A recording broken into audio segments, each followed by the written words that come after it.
Drama serial meme से मोहब्बत। शारिक जिसे किडनैप कर लिया गया है और दादा और तलहा जिन्होंने साथ मिलकर प्लानिंग की थी और अब दोनों एक ऐसे अनजान बन चुके हैं कि उन्हें किसी बात का पता ही नहीं।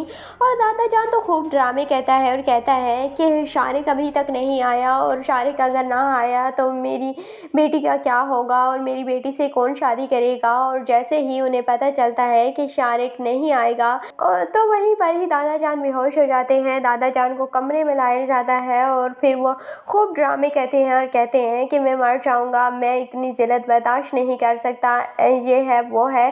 तो इस तरह तलहा उसी मौके से फ़ायदा उठाता है और कहता है कि मैं रोशी को अपनाऊंगा और मैं उससे शादी करूंगा। तो इस तरह दादा जान और तलहा की तो साजिश कामयाब हो ही जाती है और फिर सारे घर वाले भी इस बात पर मुत्तफिक हो जाते हैं कि तलहा से बेहतर तो रोशी के लिए कोई हो ही नहीं सकता। तो इस तरह से सारे घर वाले मान जाते हैं। लेकिन जब दादा जान रोशी को बताते हैं कि तुम्हारी शादी अब तलहा से हो रही है तो रोशी कहेगी कि मैं ये शादी कभी भी नहीं करूँगी। लेकिन उसका दादा उसे इमोशनली तौर पर इतना ब्लैकमेल करेगा कि अगर तुमने शादी ना की तो मैं मर जाऊँगा और ये होगा वो होगा। तो रोशी बेचारी मान जाएगी और कहेगी कि ठीक है, मैं आपकी खातिर शादी करने के लिए तैयार हूँ।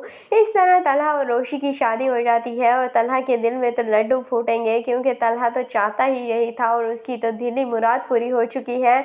दूसरी जानिब रोशी जो कि अब तलहा से नाराज़ है, लेकिन आहिस्ता आहिस्ता उसकी नाराज़गी ख़त्म हो ही जाएगी और तलहा उसे एक्सप्लेन करेगा कि मैं वाकई तुमसे मोहब्बत करता हूँ, लेकिन मैं चाहता था कि तुम्हें मुझसे भी कोई अच्छा और बेहतर इंसान मिले, इसीलिए मैंने तुम्हें छोड़ा था। लेकिन अगर तुम शारिक जैसे इंसान के साथ अपनी ज़िंदगी बर्बाद करोगी तो मैं ये कैसे देख सकता हूँ। और मैंने खुद तुम्हारी शादी शारिक से तोड़वाई है और बाद में फिर तलहा और रोशी के दरमियान सब कुछ ठीक हो जाएगा। दोनों अपनी मैरिड लाइफ में बहुत ज़्यादा खुश हो जाएंगे। शारिक जो कि फ़िलहाल तो किडनैप हो चुका है, लेकिन बाद में फिर वो इन दोनों के दरमियान आएगा। लेकिन मुझे लगता है कि बाद में जब भी शारिक आएगा तो तलहा फ़ौरन से ही साइबर क्राइम में उसको रिपोर्ट करवाएगा और शारिक का किस्सा तो इस तरह से तमाम हो जाएगा।